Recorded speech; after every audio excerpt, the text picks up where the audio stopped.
जैन मुनी निलेशचंद्राने ज्या पद्धतीने छत्रपती शिवरायांची तुलना या भामट्या सोबत केलेली आहे, नितेश राणे हा निलेश राणे आणि नारायण राणेला एकत्र जरी उभं केलं ना तरी एका बेडकापेक्षा मोठी यांची उंची होऊ शकत नाही.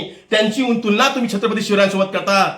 मुनी, धर्माचं काम करा, समाजाचं काम करा, नको त्या कामाला जाऊ नका आणि हात घालू नका.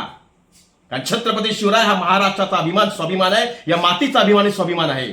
त्याची तुलना जगात कोणाशीच होऊ शकत नाही, कोणाशी होऊ शकत नाही. राहिली गोष्ट तुमची, तर तुमचं थोबाड आहे ना, ही दाढी कुडतडलेल्या पिशवीप्रमाणे, उंदराने केस विस्कटलेल्या रानडुकराच्या शेपटाप्रमाणे. थोबाड कधी पाहिलं असेल तर ते पहा, एखाद्या उंदराने उचकवलेला कुडतडलेला गोंता असतो त्या गोंत्याप्रमाणे. ही तुमची तुलना आहे, याद राखा. इथून पुढे या महाराष्ट्रामध्ये, या महाराष्ट्राच्या मातीमध्ये छत्रपती शिवरायांचा अपमान आणि एकही अपशब्द त्यांच्याबद्दल हा मी खपवून घेणार नाही.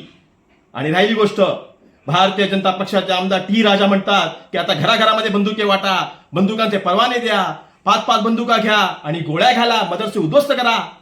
या महाराष्ट्राला जर अशांत होताना देवेंद्र फडणवीस साहेब तुम्ही जर गप्पपणे पाहत असाल तर मला एक सांगावं असं वाटतं की तुमच्या आमदारांना आणि तुमच्या असलेल्या पोचलेल्या या सगळ्या नितेश राणेसारख्या लोकांना जर तुम्ही आज आवरलं नाही तर मग रस्त्यावरती उतरून तुम्हाला छत्रपती शिवरायांचा कार्यकर्ता काय असतो, मावळा काय असतो, आम्ही दाखवून देऊ.